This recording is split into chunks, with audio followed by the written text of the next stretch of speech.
Richard Ashford had built empires. Turned millions into billions. Commanded boardrooms across 3 continents. But at 2:47 a.m. on a Tuesday morning, standing outside his son's empty bedroom, he felt something he hadn't felt in 30 years. Fear. This was the 4th time this month. The door left slightly ajar. The car gone. No note. No explanation. His 20-year-old son, Marcus, vanishing into the night like he had something to hide. Richard's mind went to dark places. Drugs. Gambling. A girl from the wrong side of town. Maybe all 3. He'd seen it happen to other wealthy families. The children who had everything and threw it all away for something that promised to fill the emptiness. But Marcus had never been that kid. Quiet, yes. Reserved, absolutely. But reckless? Never. Until now. So that Thursday evening, when Marcus left the mansion at 6:30 p.m., Richard followed him. Marcus drove for 40 minutes. Not to the clubs in Manhattan. Not to some party in the Hamptons. He drove to Riverside, a neighborhood Richard hadn't seen in decades. The kind of place where paint peeled off buildings and hope was a luxury people couldn't afford. Richard's Mercedes stayed 3 cars back, watching his son's Tesla navigate streets that got narrower, darker, more forgotten. Finally, Marcus pulled into a parking lot. Richard's breath caught. Riverside Care Home. A state-run facility for seniors with nowhere else to go. What the hell was his son doing here? Marcus walked through the doors like he'd done it 100 times. Comfortable. Expected. Richard parked and waited 5 minutes before following. The lobby smelled like disinfectant trying to cover something sadder. A tired receptionist barely glanced up as Richard walked past, following the sound of his son's voice down a fluorescent-lit hallway. Room 14B. Door half open. Richard stopped outside, hidden in the shadows. And what he saw broke something inside him. Marcus sat beside a hospital bed, holding a book. In the bed was a man who had to be in his 80s. Thin. Fragile. Staring at nothing. Chapter 7, Marcus said softly, opening the book. Where we left off last week, Mr. Patterson. Mr. Patterson. The name hit Richard like a fist. Thomas Patterson. He knew that name. Marcus began to read. The old man and the sea were alone now. The boy was gone, but his memory remained, like sunlight on water. His son's voice was gentle. Patient. Full of something Richard hadn't heard in years. Love. Do I know you? The old man suddenly asked, his eyes flickering with confusion.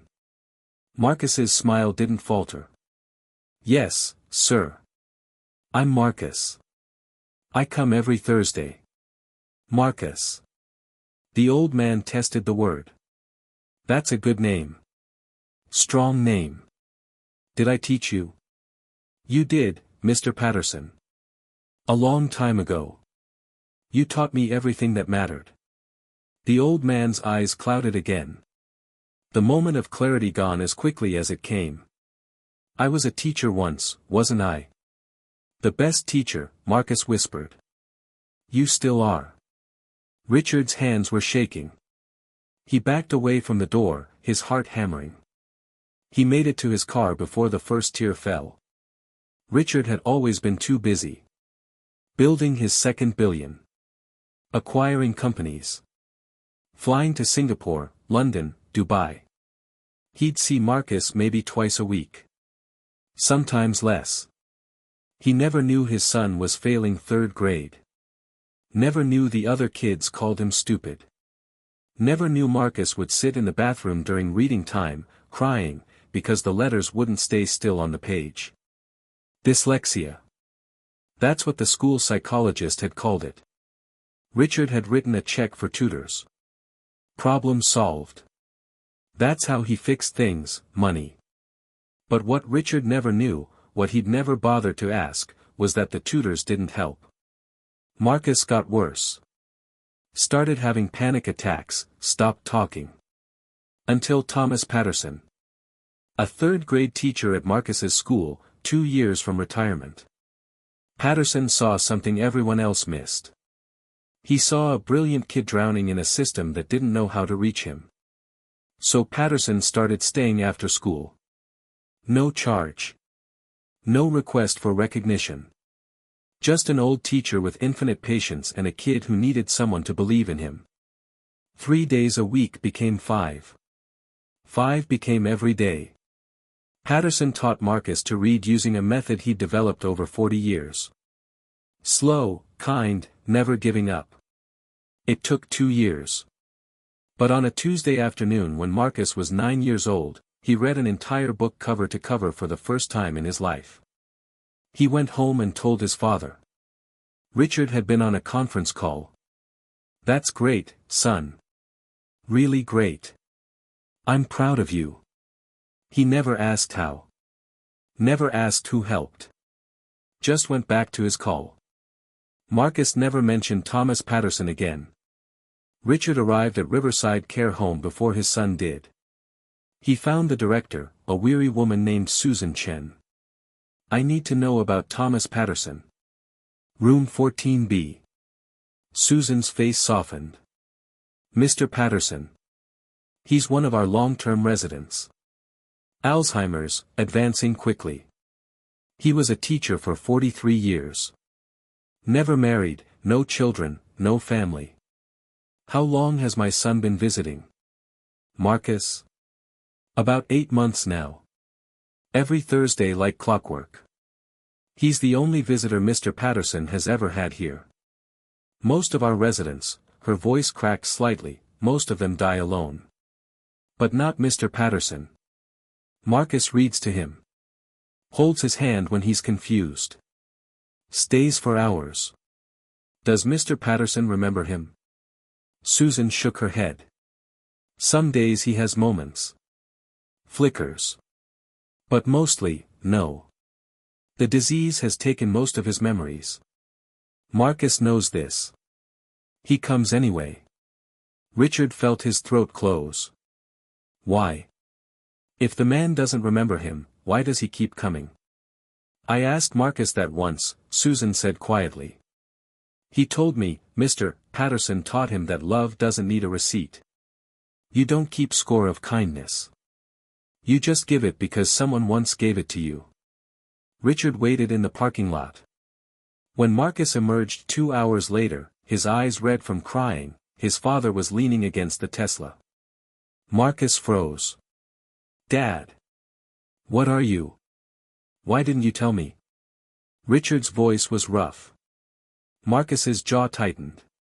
"Would you have cared?" The words came out harder than Marcus intended. "You didn't care when he saved my life. Why would you care now?" Richard flinched. "I didn't know." "Exactly." Marcus's voice broke. "You didn't know because you were never there. Mr. Patterson stayed with me every single day for 2 years. 2 years, Dad. He taught me to read. He taught me I wasn't stupid. He taught me I mattered. And you never even knew his name." The parking lot was silent except for the distant sound of traffic. "I failed you," Richard whispered. "No." Marcus's eyes filled with tears. "You just weren't there." "But he was. And now he's dying alone in a state facility because he spent his whole life giving everything to kids like me. He has no money. No family. No one. He has you. He doesn't even remember me." Marcus's voice shattered. "Most days he doesn't know who I am. I read to him and he asks my name every 10 minutes. But I go anyway because he deserves to not die alone. He deserves to know someone remembers what he did. Even if he can't remember it himself." Richard stared at his son. This young man he barely knew. This person who understood something Richard had spent his whole life missing. "Take me with you next week," Richard said quietly. Marcus looked at him, surprised. "Why?" "Because I want to meet the man who taught my son everything I didn't." Richard sat in a chair beside Marcus, watching his son open the book. Thomas Patterson looked even friendlier than last week. His eyes distant, lost in fog. "Mr. Patterson," Marcus said gently. "I brought someone to meet you. This is my father, Richard." Thomas's eyes wandered over to Richard. No recognition. Just polite confusion. "Hello," Richard managed, his voice thick. "Are you a teacher too?" Thomas asked. "No, sir. I'm a businessman." "That's nice." Thomas smiled vaguely. "Someone has to do business." "I teach. 3rd grade. Do you know any children who need help reading?" Marcus squeezed the old man's hand. "You help so many children, Mr. Patterson. You were the best teacher they ever had." "Was I?" Thomas looked pleased but uncertain. "I hope so. I tried. You have to try with children. They're counting on you." Richard felt something break inside his chest. This man had saved his son's life and couldn't even remember it. Marcus began to read. Hemingway again. The Old Man and the Sea. Halfway through the chapter, Thomas's eyes suddenly cleared. Just for a moment. He looked at Marcus with perfect recognition. "Marcus," he whispered. "You learned to read." Marcus's breath caught. "Yes, sir. You taught me. I'm so proud of you." Thomas's hand gripped Marcus's tighter. "So proud. Did I ever tell you that?" "You tell me every time I see you, Mr. Patterson." "Good. Don't forget. You're going to do wonderful things." Then the fog rolled back in. Thomas's eyes went distant again. "Do I know you?" "Yes, sir," Marcus whispered, tears streaming down his face. "I'm Marcus. And you changed my life." Richard stood abruptly, walked out into the hallway. Pressed his back against the wall. He'd never cried in his adult life. Not when his parents died. Not when his first company nearly failed. But he cried now. Father and son sat in the parking lot afterward. The sun setting.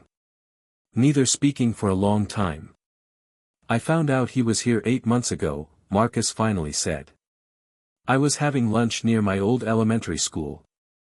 Saw one of my old teachers. Asked about Mr. Patterson. She told me he'd been in Riverside for 3 years. No visitors. No family. Just, forgotten. And you've been coming every week since. Every Thursday. Sometimes more if I can." Richard looked at his hands. Hands that had signed billion-dollar deals. Hands that had built towers and empires. Hands that had never held a 3rd-grade textbook to help his struggling son. "I'm sorry," he said. "I'm so sorry, Marcus. I should have been there. I should have known you were struggling. I should have met this man who saved you. I should have." "Dad." Marcus's voice was soft. "You can't change the past. But you're here now. It's not enough. It's a start." The next morning, Richard called his attorney. "I want to move Thomas Patterson to Berkshire Manor. The best memory care facility in the state. Private room. Round-the-clock nursing. Everything. That's $25,000 a month, Mr. Ashford. I don't care. Do it immediately." But when Richard told Marcus, his son's face hardened. "No." Richard blinked. "What? You can't buy your way into this, Dad." Marcus's voice was steady. Cold. "If you want to help him, you show up. That's what he taught me. Presence, not presence. I'm trying to give him the best care. He doesn't need fancy care. He needs someone who gives a damn. He's been sitting in that room for 3 years with no one. And now that he's dying, you want to throw money at it and feel redeemed." Richard flinched like he'd been slapped. "If you want to be here," Marcus continued, "then be here. Come with me every Thursday. Sit with him. Read to him. Hold his hand when he's confused. Do the work. That's what matters. Richard stared at his son. This young man who understood something Richard had spent his whole life missing. You're right. Richard's voice was barely a whisper. You're absolutely right. So you'll come? Every Thursday. I promise. Marcus studied his father. Saw something new in his eyes. Something like humility. Then let's go see Mr. Patterson. Richard came every Thursday for the next 3 weeks. Sat beside Patterson's bed. Read when Patterson was lucid. Held his hand when he wasn't. The first week, Richard arrived in his suit. Marcus said nothing, but Richard saw the look. The next week, he wore jeans. He learned to be patient when Patterson asked his name for the 10th time. He learned that some days, just sitting in silence was enough. He learned what his son had known for months. That showing up is the hardest and most important work there is. 2 days later, Patterson's breathing changed. Marcus called Richard at 2 a.m. They sat on either side of the bed. Each holding a hand. Thomas Patterson died on a Tuesday night in December. Peacefully, in his sleep. With Marcus's last letter on his nightstand, a letter Thomas would never remember receiving but that Marcus had written anyway. The funeral was small. Marcus, Richard, Susan from Riverside. And 17 former students who'd somehow heard the news.